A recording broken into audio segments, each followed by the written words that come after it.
जय श्री कृष्ण, जय श्री राम, जय गौ माता, जय राधे श्याम। रोज आपके घर भगवान आते हैं, डेली आते हैं, प्रत्येक दिन आते हैं। क्या आपको पता है क्या? तो पता कीजिए कि भगवान कब आते हैं आपके घर।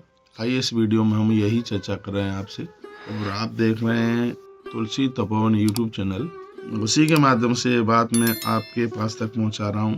संत जन कहते हैं, चक्षुदान मतो दध्यात वाचम दध्या सुनिताम अनव्रजेद उपासिता सा यज्ञ पंचदक्ष। वो कहते हैं जो मनुष्य घर पर आए हुए अतिथि को रोज उसका आदर सत्कार करता है, उन्हें देख करके प्रसन्न होता है, उनकी सेवा में अपना मन लगाता है, तो आया हुआ आगंतुक आदमी नहीं है, वो साक्षात भगवान है।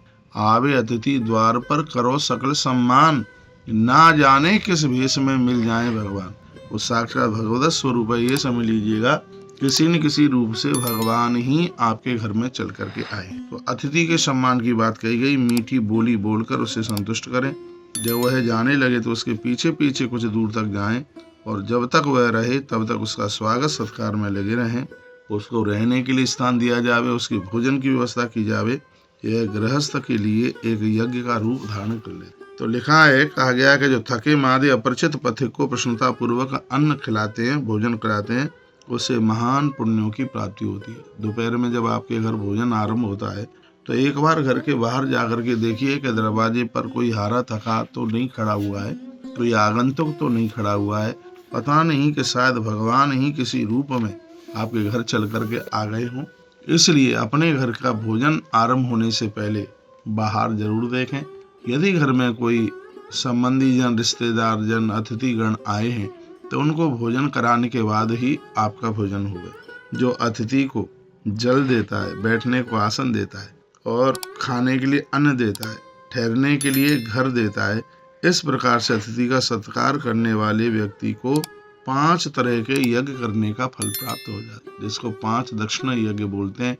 तो उसे यह करने का यह सौभाग्य प्राप्त हो जाता है। हम लोगों की बड़ी श्रद्धा है इसमें, क्योंकि ग्रंथों में पढ़ रखा है। इसलिए तुलसीवन आश्रम में भी जो भी लोग आते हैं उनको अतिथि समझकर उनका बड़ा आदर होता है, बड़ा मान होता है। रहने को जगह, भोजन पानी, ये सब होता है। कथाएं तो ये ग्रंथों ने हमारे और आपके ही लिए कही है। दरवाजे पर आया हुआ मेहमान अतिथि, उसका बहुत आदर होना चाहिए, उसका बहुत बड़ा सम्मान होना चाहिए। जो अतिथि को देखकर उसका आदर नहीं करता, जिनके घर आगंतुक भूखा सो जाता है, उस व्यक्ति के संपूर्ण फल मूल सहित नष्ट हो जाते हैं। इसलिए बहुत ध्यान रखा जाए इसके ऊपर। हारे थके अपरिचित जो भी कोई लोग हैं और आप करने में सक्षम है तो उनका आदर कीजिए, उन्हें ठहरने के लिए जगह दीजिएगा, उनके साथ में बहुत अच्छा व्यवहार कीजिएगा। फिर देखिए कि कितनी तरक्की होती है, कितना उत्थान होता है। पता नहीं कौन से रूप में स्वयं भगवान ही कृपा करने के लिए आ गया हो। नामदेव के घर आप जानते हैं भगवान स्वान बन करके आ गए। नामदेव के घर तो भगवान स्वान बन करके आ गए। नामदेव अंदर भोजन बना रहे थे, रोटियां बना रखी थी। इतने में घी का डिब्बा लेने के लिए गए, इतने में एक स्वान आया और वो रोटियों को लेकर के चल पड़ा। नामदेव ने कहा, भगवान आज आप इतने भूखे थे कि आपने रोटियों पर घी भी नहीं लगने दिया।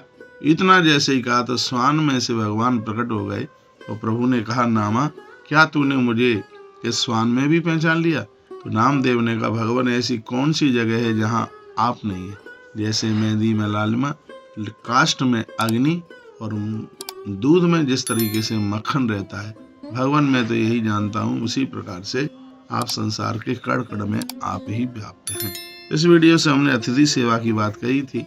दरवाजे पर आए हुए अतिथि का बड़ा आदर हो, मान हो, सम्मान हो। अतिथि सेवा में राजा मोरध्वज ने अपने पुत्र को समर्पित कर दिया। अतिथि सेवा तो प्राणों की आहुति डाल करके भी होती हो तो भी सस्ती है। इसलिए अतिथियों का आदर कीजिए, मान कीजिए, उन्हें भूखा नहीं जाने दीजिएगा। इस वीडियो के माध्यम से बात हमने आपको बताई है। ऐसे ही इन वीडियो को देखते रहिए और नई नई अपडेट प्राप्त करते रहिए।